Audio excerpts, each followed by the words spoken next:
De fato, o Milei não é só liberal, é ultraliberal. Ele se vendeu com esse discurso ultraliberal, com acabar diretamente com o Estado, com um discurso muito agressivo. E, curiosamente, teve muito apoio, né? Ele ganhou com 54%, mas não está conseguindo capitalizar isso no Congresso. De fato, as primeiras medidas, ou a primeira semana, eles lançou um decreto, que mais que um decreto de necessidade e urgência, como chama na Argentina, era um plano de negócios. Foi aplicado até que, pelo próprio Senado, pelo próprio Congresso, foi derogado. Ou seja, está voltando atrás, inclusive, as primeiras medidas que tentaram emplacar. Só que nesses 4 últimos meses, está tudo ainda não está muito claro. Eles vão no Congresso, não passa, a oposição nem precisa fazer o trabalho porque o próprio núcleo do governo, que se compõe por liberais, por direita, por ultradireita, por um conjunto bem heterogêneo, aunque porém todo mundo de direita, não estão conseguindo chegar a um consenso. As primeiras poucas políticas que ele conseguiu implementar, que é justamente isso, os despidos, a desregulação da economia, parcial, mas que tem um impacto direto, como você comentou, na inflação. Só que um comentário a respeito da inflação, que ainda gera muita dúvida, a gente não tem que olhar para a inflação de uma forma direta, né? Estava em 25, foi para 14, está melhorando. Não.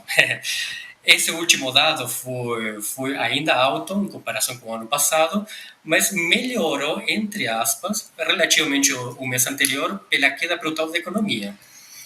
Isso tem um impacto direto na pobreza, que já não era baixa, já estava no patamar ano passado por volta de 40%, e está aumentando rapidamente. Então, todo mundo sabia que o governo Milei, principalmente no primeiro semestre, ia ser de muito conflito social, e é o que a gente está vendo. Eles não conseguem emplacar, então eles não têm discurso nem para a direita nem para a esquerda. Para a direita não conseguem justificar que não estão avançando tão rápido quanto gostariam. E para a esquerda não conseguem, logicamente, emplacar aquele discurso de é o mal necessário para atravessar e depois felizes anos 90 com o Menem e a dolarização.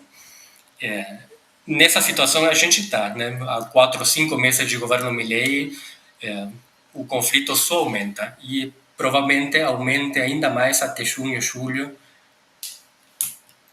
Vamos ver. E, Ezequiel, você poderia comentar aí para a gente, né, em relação a esse recuo do Milei na dolarização da Argentina, que foi uma coisa, uma bandeira dele, né, na campanha, inclusive falando de fechamento de Banco Central e esse tipo de posicionamento. Então, você poderia comentar esse recuo recente aí do Milei? É curioso, de fato ele se vendeu com acabar o Banco Central, com a dolarização.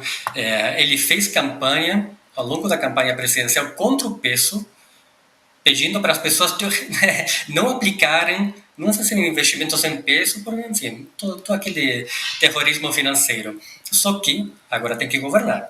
Você tem que governar negociando com a oposição, você tem que colocar um ministro da Fazenda, tem um presidente do Banco Central, tem um mercado financeiro, aí o pessoal falou, não.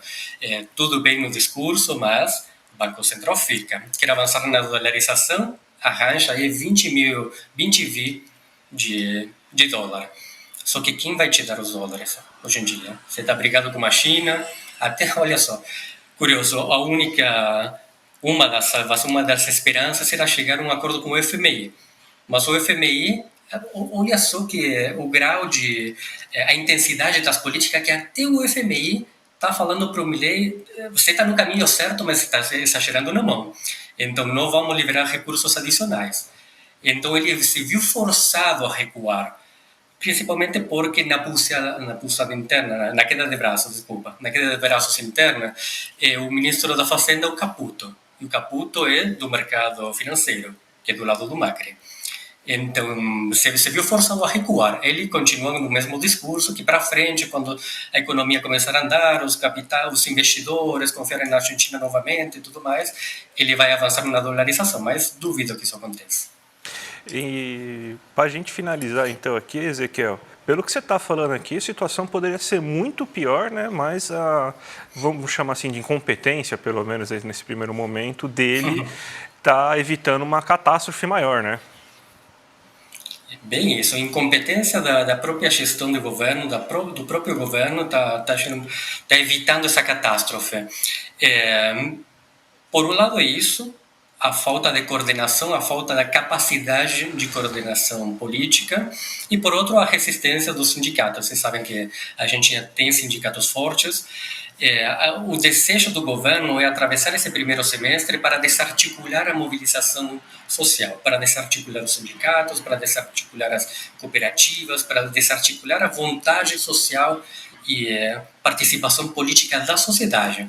Aí o que ele faria é ter uma Argentina para 4 milhões de pessoas só e o salário, esse índice de bem-estar social, tudo para baixo.